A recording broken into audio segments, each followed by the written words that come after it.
Yo les potes, j'espère que vous allez bien. On se retrouve aujourd'hui pour une nouvelle vidéo, un nouveau thread d'horreur. Je vous souhaite bien évidemment joyeux Halloween. Je sais même pas si ça se fait. Est-ce qu'on peut dire ça, joyeux Halloween, comme joyeux Noël? Bref les potes, on se retrouve aujourd'hui pour une vidéo. En plus c'est Halloween, donc c'est le meilleur moment pour écouter et regarder un thread d'horreur. On part de suite les potes. J'espère que vous allez kiffer, j'espère que vous allez vous pisser dessus. Voilà, c'est tout. C'est l'histoire de Arthur, c'est un agent immobilier. Il vient d'être chargé d'un nouveau bien. Il s'agit de louer une maison. Jusque-là, rien d'anormal. Avant de la mettre en location, Arthur doit aller la visiter et regarder un petit peu ses caractéristiques. Son patron décide de lui demander d'y aller avec un collègue à lui, Connor.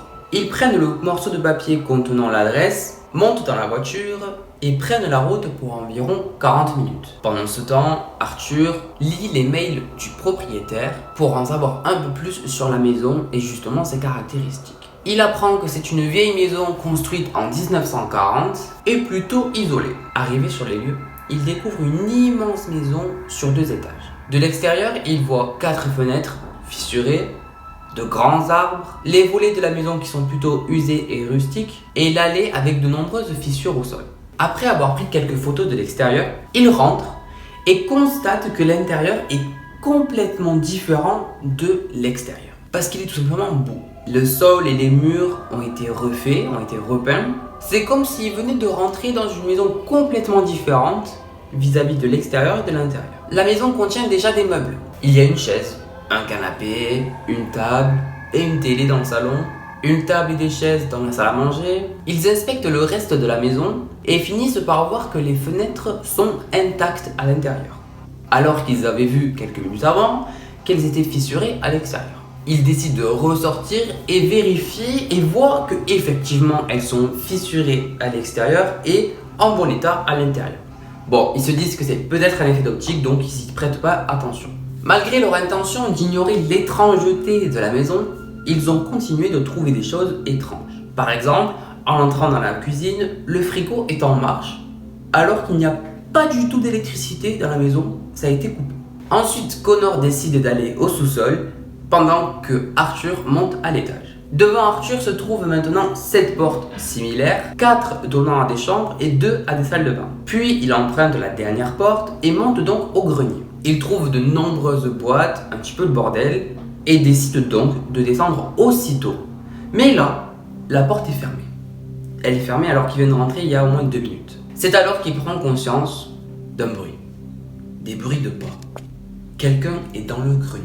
Les pas deviennent de plus en plus forts et 2 orbes jaunes brillants ressortent de l'obscurité de la pièce.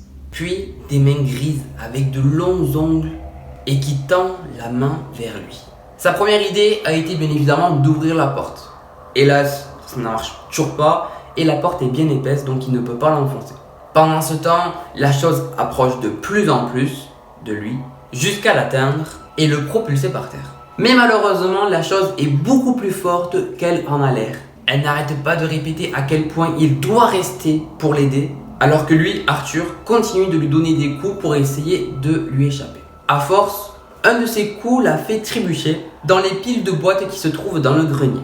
Les piles tombent sur elle et alors se révèle une fenêtre qui était donc cachée par les piles. Arthur peut entendre le bruit des articulations qui bougent de la chose qui essaie de se dégager de ses boîtes. Arthur ne perd pas une seconde, il prend un objet, le lance sur la fenêtre pour qu'elle se brise et il saute à travers.